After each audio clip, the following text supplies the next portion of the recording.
and we thank Blue Chew for sponsoring the podcast. We haven't done that before. Chew, we really thank them. BlueChew.com is one of the greatest. It's for cocksuckers. We thank them for sponsoring the podcast and for sponsoring our specific cocks. Folks, let me tell you something. I'm a cocksucker. Folks, I suck cock. I've been sucking cock here at the car dealership since before they told me it wasn't my job. I was doing it because I thought it was my job. Listen, they hired me here. They hired me here.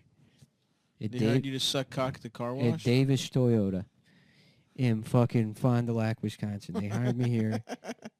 Actually, you're from Fond du Lac, Wisconsin. 1987. And Adam, can I get a little something for that? You're over here looking at your phone. That was good. No, that I was say good. you're from Fond du Lac, Wisconsin. Well, apparently the hole in my kitchen ceiling will not be being fixed this week. So that's good. It's probably not going to rain. The sales manager no way that there's a hurricane coming right now. The sales manager at the time said, we're looking for, he was coked out of his mind. He said to me, we're hiring salespeople. We're looking for real cocksuckers here. And you took it in a literal sense. I took it literally. Yeah, they thought you mean like someone with low morals. I had been selling cars for 10 years at that point. Yeah. I was married, but I needed a job. So you just to get this straight, you had experience selling cars. At a different dealership that closed. I got hired. So you didn't even try and just sell cars? I sold a Celica GT my first day. Well, look good for you. And the guy said, that's a great job, but we need two. All right? You need to keep going. Like I said, we're looking for real cocksuckers here. And when he said it the second time, that's when I sealed the deal to me in my mind. And, I had my own cubicle, so I had been blowing customers. The first couple of times I cried. Fuck. Was it hard? It was hard for you to... It was hard, but to make that... and they were just down. Now, just out of curiosity, the guys you sucked, they were all down? I'll tell you. What was the clientele at this place? I'll tell you what, in 2003... Yeah. It was 2 years after the towers fell. Right. Yeah. They hired a guy named Vikram Singh, who had a very colorful turban, and the general manager of the dealership, he's a family guy. Naturally, he was a little concerned. Of course. So they knocked out all the walls in the cubicles and put in fucking glass. So we could keep an eye on to make them. sure he wasn't doing terrorism. To make sure. Yeah. It was 2 years after the towers fell. Of course. You can't be sure. You can't be too sure. You well, can't be too safe. I had been salesman of the month going on, that whole 2 years. Yeah, whole 2 years. At this point, because I was basically in a permanent state of trauma. Right. My wife had left me because she didn't even know about the cocksucking, but she'd look into my eyes and see nothing. Something was missing there. She saw a broken man where once there was a strong provider for her family. She'd see the boiling, gelatinous mess of memories that refused to form themselves permanently in my head. As I thought about all the men whose cocks I was forced to suck, just to sell a couple of Toyotas. I guess what I'm confused about is not your... Well, they put the glass in, and then everybody saw me blowing some guy. Right. And they said, look, we've been here with us the whole time. Back in 87, we could tell you we don't hire fags at this place. Right. But this is a new age. We don't have the towers anymore. It's 2003. Towers are gone. 2003. We can still call people fags, but we can't fire them for it. Yeah. Now, what the hell are you doing? And I said, remember Mike? They're like, yeah, the guy that had a heart attack back in 1991. I said, yeah. He said, we were looking for real cocksuckers. And they were like, that's an expression. Right. And then we slowly panned to my face and zoomed in. You were filming a kind of documentary office style docu-comedy. And then we took a look at Jim. And then Jim made a wacky the face. Office. Yeah. And Jim was puffing out his smirk. cheeks and raising his eyebrows at the camera. And that was the classic Jim. Somebody's been sucking cock when they didn't have to face. So it was 12 years of this. And I call that my 12 years a slave.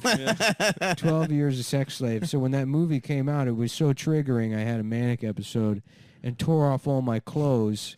And they found me in Appleton drinking my own piss in a Chinese buffet. Get out of town. But luckily, workers' comp covered the whole thing.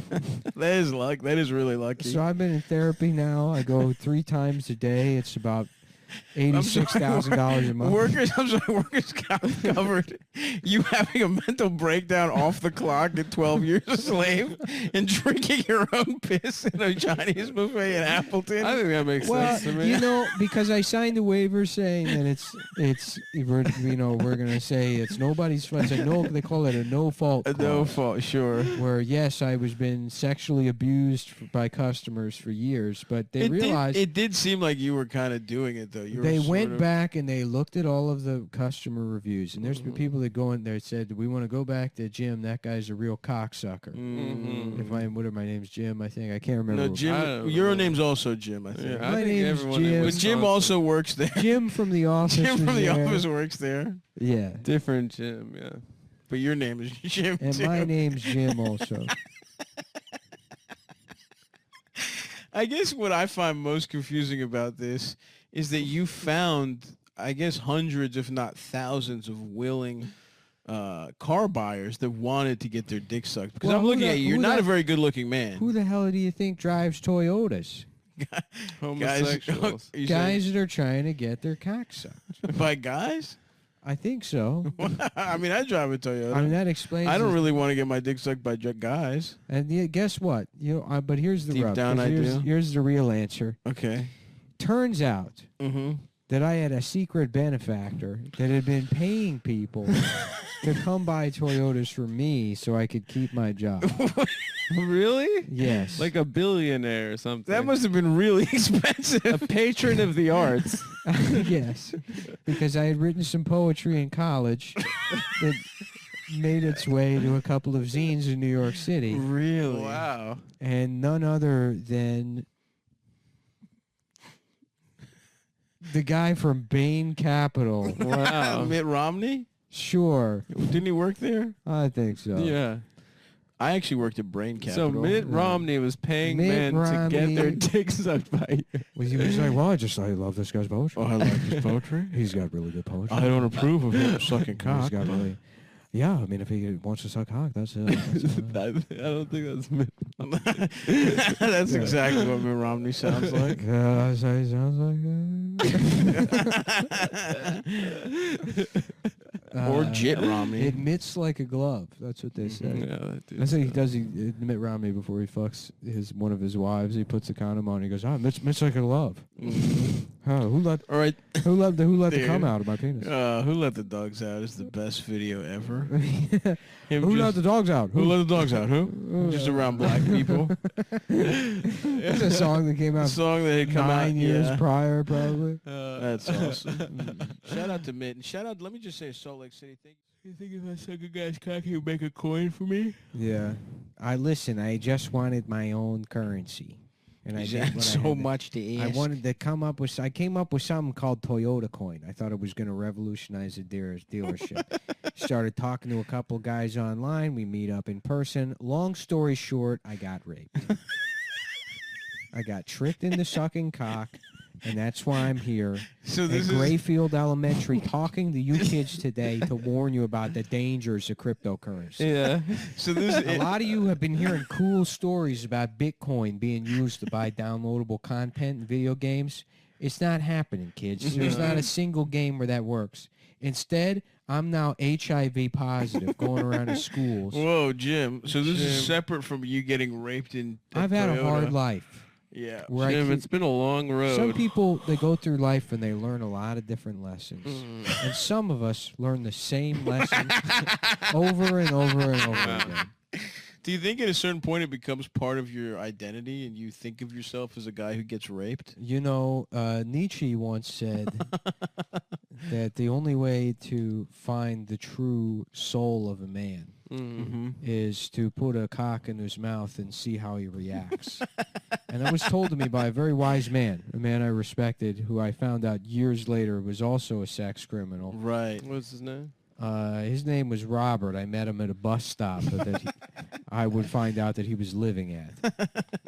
And by any chance, did you suck Robert's cock? I did, because he said the thing about Nietzsche, who I thought it was probably that was smart. It seemed like a smart thing. Yeah, Yeah, he that seems does sound smart. You know, I thought maybe later he'd buy a Toyota. Right. He was saying he was like talking about, oh, I hate taking the bus. He said, I overheard you. You're talking about you're the guy that sells Toyotas, right? And I said, yeah, that's me. And he said, boy, I'm really tired of taking the bus. I would love a Toyota if somebody would just, you know. But I have too much cum in my balls to buy one. Give me the what they It's slowing me down. Slow me down. These heavy ass balls are making it impossible for me to reach for my wallet. Yeah, give me the Sweet Jimmy treatment. Sweet Boy Jimmy treatment from down there at DeLorean Toyota. DeLorean Toyota. Wow. The Toyotas of the future today. Wow. Did you guys ever get sued by the DeLorean company? No, because John DeLorean actually raped he raped you. and he was always worried. Can't stop getting. Jim from fucking Wisconsin. Fond du Lac. Jim from Fond du Lac loves getting He raped. doesn't love it. It just happened. John Yeah, DeLorean, we had a constantly. whirlwind romance where he took me to Northern Ireland with him when he was planning on building the factories. And I Wow, thought you've had an interesting life. I thought you said you were married to a woman. in my mind, been a I long thought he road. was headhunting me for a position as the vice president of sales at DeLorean, but Right. it turns out he thought I was cute and wanted my boy pussy. But he did fly you out. That says something. He flew me out. I knew something was up when I got there, and there were roses and a dress in Wow, my you hotel room. you got wined and dined. There was very little discussion of any kind of job position, and when I asked him about it, he said, "What position?"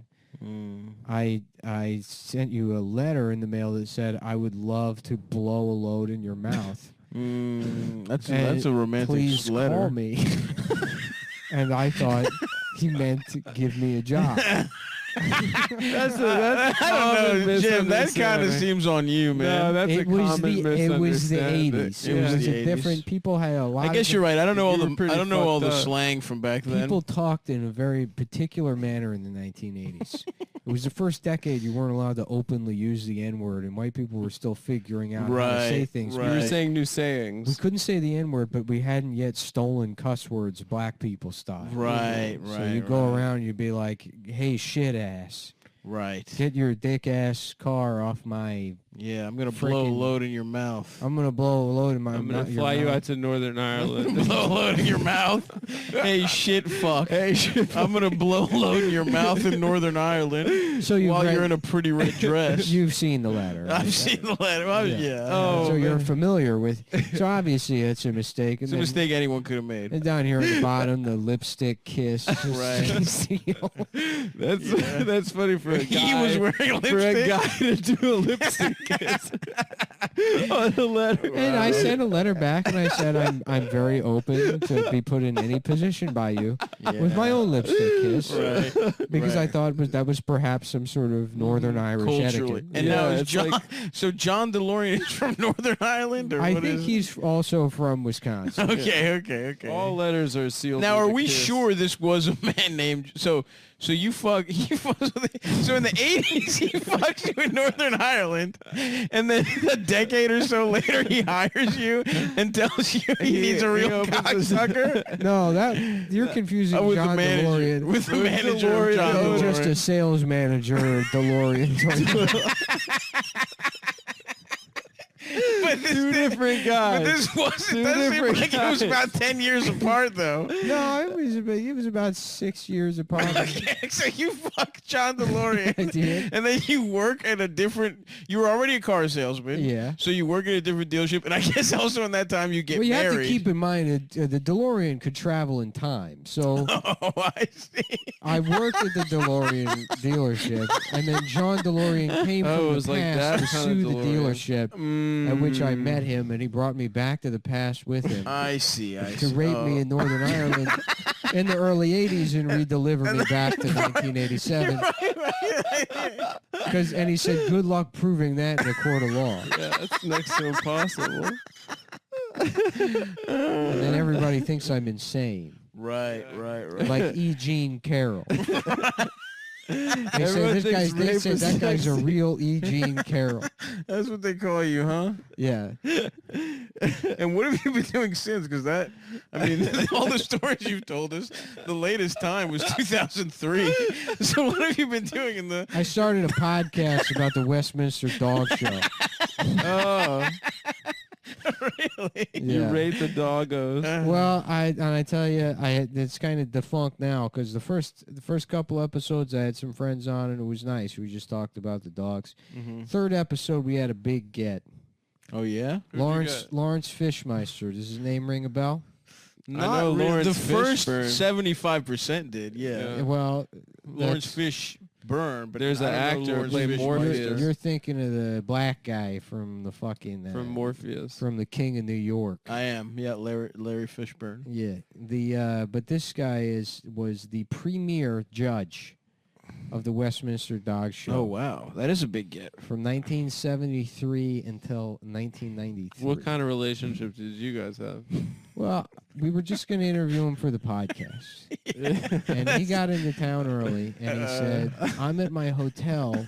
I know we have a couple of hours before we do the show. Why don't you come over and hang out? Yeah. And we can talk about some Toyotas I was thinking Oh about. wow. So, but you're out of the game. You're a podcaster. now. And I said, I don't really want to talk about Toyotas. I had kind of a traumatic experience. I'm You just sold them for years. Oh, he said, "Oh, no problem. We can just." And so we got to I got to his hotel, and it was nice. He's showing me awards that he had won and Yeah, pictures of him yeah. with presidents, Right. different characters. And he must be pretty old at this Him point and too, Ronald right? Reagan, him and Margaret Thatcher. He had a picture of him and Osama bin Laden. Oh, holy shit. So he was a popular guy back in the 1980s, and he said, do you want me to give you a sample? And I said, of what? And he said, of how I judge the dogs. And I said, sure. And he said, well, get down like a puppy dog. On all fours. And he had a no. collar and a leash, and he no. put it on me. Uh-huh. Oh, And I no. said, okay. And then he had a little dog snout and some ears, and he put on me. And, he's like, well, go around the room. And I thought it was weird at first, but then I kind of got into it. You got And into it. and I'm like, woof, woof. Oh, wow. And he's like, okay, come over here, Jim. And we're going around the room, and he said, well, it's not really working because the dog, doesn't wear clothes. Doesn't wear clothes. This is really tripping me up. And that's where, I said, okay, something seems like Something's up. At that point, your spidey senses start tingling. Something's up. With the collar on, with But the I dog figured mask. He did have a point. Dogs don't wear They clothes. don't. They wear a collar, but So that's it. I took my clothes off, and I'm going around the apartment, and he said, okay, well, get up on here in the bed, boy. And I'm up on bed on all fours, and he reached under my legs and grabbed my scrotum and started massaging my testicles. Oh, wow. That must have felt kind of good at first. And, I thought it was weird, but he's like, this is the most important part of the dog That's show. how he judges. Uh-huh. And I said, what are you checking for testicular cancer? And he says, no, a lot of people don't understand what's going on when the judge. I was the guy that invented this. Wow. Back in the day, they looked at me like I was crazy when I started feeling the dog's balls. Right.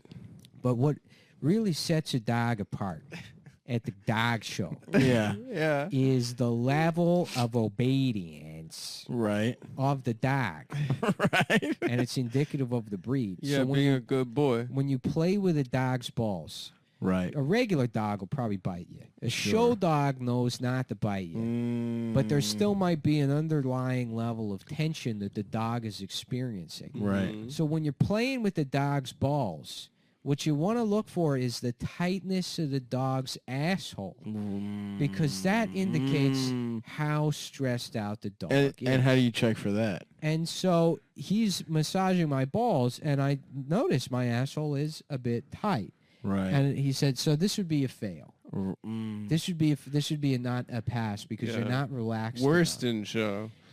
And I said, well, I geez, want to succeed. I don't want to be upstaged by a dog. And yeah, I think I got lube out his bag and he fucked me. And I said, how much more? Well, we got 3 minutes left. Got 3 minutes left. So he said, as he slid each inch into my asshole, Right. he And was when that's saying, happening, what are you thinking? Just out of curiosity. I'm saying, I'm a Dalmatian. I'm a Dalmatian. Right. I'm a Dalmatian. I'm a Dalmatian. And then he said, he pulled my hair back and he said, if you're a good enough boy, I'll come buy one of your slut Toyotas.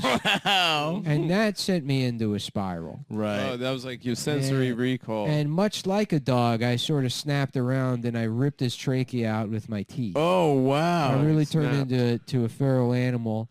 And you would think that murdering a man with your bare hands, you're chewing through his neck veins and bleeding him out in the hotel room, would give you enough street credit that when you're invariably sentenced to 10 years in prison for manslaughter, that you get a little respect. you get respect. But Yeah. they found out about the dog thing, and I don't even know where they got a kennel to put In jail. in jail. But day one, they already had toys for me Wow. and little princess dog outfits that I had to wear. Wow. And they said there was a guy named Tyrone that called me his little Bichon Frise. I see. That's me. And boy, I thought I knew what being raped was before I went to jail.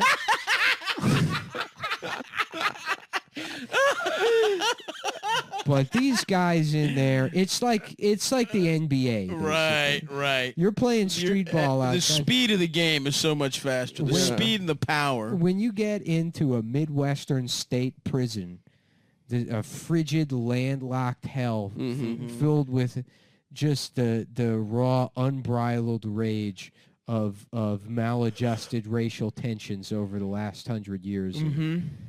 A place that's too fake to deal with racism. Right.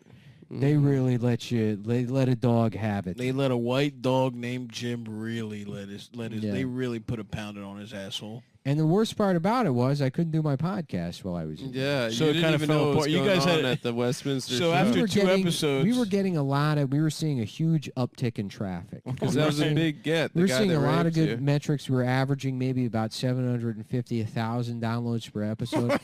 And I was getting Really? Holy shit. I was getting emails from people from all over. 2 or 3 guys. One of them was in California. He told me his autism. He's lived with his mom his whole life, and it really brightened his day to listen to me talk about dogs and stuff. And to know that I was making a difference in someone's life really felt good. That made must it have all felt worth really- it. And so I emailed him back and I said, no, thank you. I appreciate it. And he said, listen, I'm actually going to be in Fond du Lac. Really? And I was out on parole and, I didn't have anything to do. And he was like, well, do you want to meet me At my own at the drive-through of fucking whatever the Midwestern version of Whataburger is. Right. And that guy raped me also. Yeah. At the Culver's. And that... At yeah. Culver's, you had a nice custard in your system? Mhm. Yeah, you had your cheese curds. Jim, I got to say, pal, so now you're out of jail. Yeah. When's the last time you were raped? How long has it been? Do you have one of those boards at your house that says Days 0 since. days since getting raped? I feel like that's a very personal question. Okay. You've shared a lot. I don't think I can... I think it's outside of my Midwestern good Your graces. values. I My understand. Midwestern value system. Well, listen, Jim, we're all having a good time hanging out. Do you maybe want to come back to my place after this? I would love to, but I'm meeting with a potential investor down at the Econo Lodge on Route 40. Okay. Oh, wow. Investor in what? Wait, you're meeting at the Route 40 on Pulaski Highway in Rosedale, Maryland? Sure. You're going to get the pod back up and running? There's a guy who might buy podcasting equipment for me, but he says I got to suck his dick to get it. And I think that's just an expression. Yeah, it it's needs real probably an expression. I think that's just- Well, maybe another time, Jim. maybe another time. And that's how you burn 30 minutes. Look pretty good. I love Jim, the guy that can't stop getting raped from Fond du Lac. The car salesman. Well, folks, we hope you enjoyed this one as much as we did.